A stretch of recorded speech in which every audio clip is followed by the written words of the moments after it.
Hey there, my name is Josh Diotti, Van Guru here at Van Do It, and today we are here to talk through our kitchen galley and storage options. Now, with over 8 different modules, there is an infinite amount of possibilities for your kitchen and storage needs. We are going to be getting into recommended layouts with these new 8 modules, but they will not be based on what you pick, but rather on how many wide you want to go, whether that be 1 module, 2 modules side by side, or even 3. So with that said, let's get into it.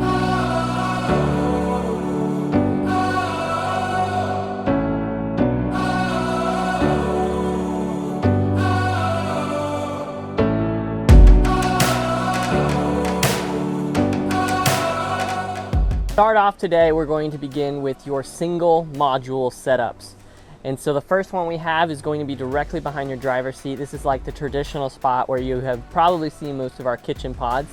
And this differs from the kitchen pod in that the dimensions of the single galley storage module are going to be a little bit smaller.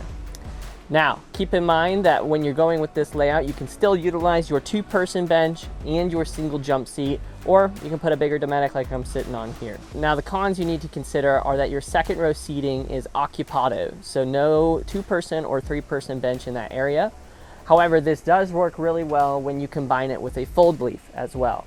So you simply fold that leaf up like you see on the kitchen pod, and you've got that extra space, workspace, especially if you've got your 2-person bench here. Lastly, this layout does lend itself well for either the live or the do model. So the second layout we have for your single module is going to be in your 3rd row seating area, right against your bed.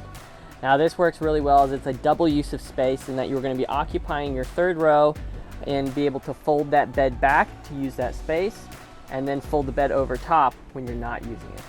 So you're really getting a multi-purpose out of the same space.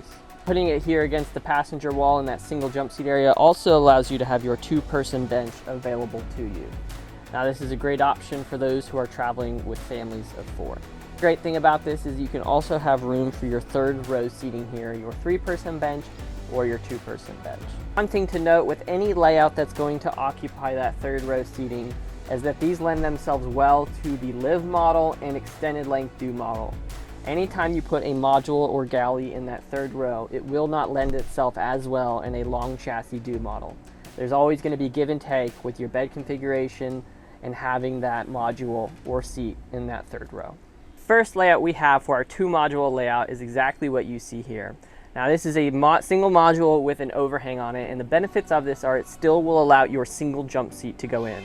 And so this creates that good living room space while at the same time you still have the 2nd row seating available when needed. And the great benefit of this is that you can add and remove the 2nd row seating as needed without having to mess with your kitchen galleys every single time. The other obvious benefit is you have the additional prep space and storage space that comes with 2 modules opposed to 1. Now lastly, the bed fold leaf will fold over top of this and will occupy that space as you're sleeping. And so essentially you can open up this space for prep when needed and then fold the bed back over when you don't need it. And so it's a great use of space. The cons of this layout are going to be you are sitting right where your 2-person bench could go on your 3rd row seating. So if that is something you were looking to do, this would not be the layout for you. Now the last thing to consider before jumping into this layout is going to be your bed height. So even if you don't have a jump seat, your minimum bed height does raise by approximately 8 to 10 inches, just because your bed has to clear this kitchen pod height. The second layout we have for your 2 module wide layout is going to be directly behind your driver's seat and against your driver wall. It's your more traditional van life setup, if you will. Now what's great about this layout is you still have got your extra prep space and storage space that you see here, and you can still utilize your jump seat. Now what you give up with this layout is you can no longer use your 2nd row seating, so your 2-person and 3-person bench option here is limited, and your 2-person bench and your 3rd row seating where I'm sitting now is also limited. Now what this does lend itself well for is having a larger Dometic or larger item where I'm sitting, as well as open and easy access into the garage space. This layout lends itself well for any live or do model layout. Keep in mind that when you put modules in the 3rd row where I'm sitting now, that this does not lend well for do models on a long chassis. Next, we're going to discuss a 3 module wide setup. Now we have 2 recommended layouts for this many modules side by side, and you're looking at the first one. So the first one is going to be a 3 module wide setup right behind the driver's seat, And what you're going to notice very first thing is that for that third module, you're going to have what we call an overhang. Now this is essentially a base module that is going to overhang where the S-bar heater would go. And this will allow you to keep your countertop space flush, but also allow the heater to still blow air and heat into the cabin area. Now the limitations of this layout are going to be that you are negating the 3-seat and 2-seat option. Now having it against the driver wall is going to allow you to have your jump seat or Dometic as you see. So you can still swivel your front seat, have another seat there and face one another, and or have a Dometic for that extra step stool or seating space as well. The other limitation of this setup is that your kitchen modules sit higher than your rear storage cabinets do. So you will be raising the minimum height of the bed by approximately 6 inches. Now the pros of this layout are obvious, which is first off that you have got an abundance of kitchen countertop prep space available to you. Second, no matter if you pick open face modules, storage cabinets, or drawers, you have got an abundance of storage either way you go, which is going to be great for all of you who are doing longer extended trips or have just got a lot of gear to pack with you.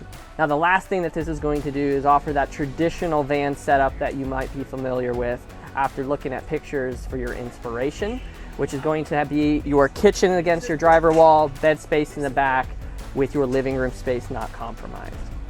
So with that said, we even have had a few people combine a 4th module here where the jump seat goes that are solo travelers. So if you are a solo traveler and you want to put that 4th module right here by the slide door area, feel free to do that as well. All right, with that said, let's get into the second layout for your 3 module wide. The last layout we have here for a 3 module wide layout is going to be exactly what you see here, which is going to occupy your 3rd row seating. Now many of the pros, such as your abundant prep space and storage space, stay the same. The only added benefit is your compartmentalized layout. Now what I mean by that is having these modules here blocks your garage space from view. Now for some, that is a pro. The garage space is just that, a space where they house dirty bikes, dirty equipment, or other gear, and they don't want it in the field of view in their main living space. So that is definitely something to consider if you are one of those people. Now the things you need to keep in consideration for this layout is that you are occupying your 3rd row seating, which means you're not going to be able to use your jump seat or 2-person bench in that location.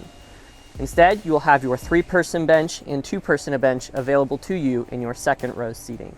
Now with this, we recommend using this layout in conjunction with a Dometic or other type of box that can be used as a bench when traveling with multiple people.